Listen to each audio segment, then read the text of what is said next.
Hello friends, என்னதான் கூட்டம் அதிகமாக இருந்தாலும் பரவாயில்லன்னு சொல்லி லைனில் நின்றுட்டு நாங்கள் ஃப்ளவர் ஷோ உள்ளே போயிட்டோம். அப்பா எவ்வளோ அழகாக இருந்தது தெரியுமாங்க. இந்த வருஷம் the great Kannada novelist Poornachandra Tejashwi சாரோட தீம் பேஸ் பண்ணி தான் ஃப்ளவர் ஷோ அரேஞ்ச் பண்ணியிருந்தாங்க.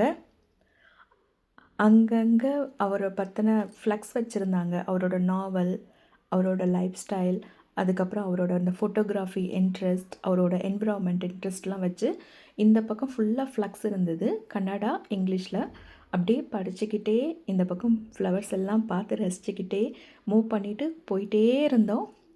இந்த திருப்பதியில் சொல்லுவாங்கல்லம்மா, ஜருகண்டி ஜருகண்டின்னு தள்ளி விட்டுருப்பாங்க பாருங்கள், அந்த மாதிரி இங்கே பன்னி பன்னின்னு சொல்லிட்டு எங்களை எல்லோரும் அப்படியே புஷ் பண்ணி போயிட்டே இருந்தாங்க. ஏன்னா அவ்வளோ கூட்டம் அன்றைக்கி வீக்கெண்டுன்றதால.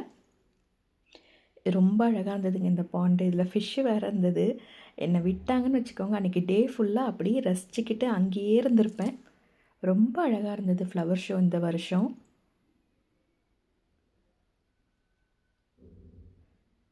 அப்படியே அந்த தூரத்துலேருந்து பார்க்கும்போது அப்படியே அந்த வெளியே வரும்போது எனக்கு மனசே இல்லை, இன்னும் ஒரு ரவுண்டு உள்ளே போய் பார்த்துட்டு வரலாமோ, அந்தளவுக்கு ஆசையாக இருந்தது. நீங்கள் யாருன்னா ஃப்ளவர் ஷோ போயிருந்தீங்கன்னா கமெண்ட் பண்ணுங்கள். நெக்ஸ்ட் வீடியோவில் பார்க்கலாம்.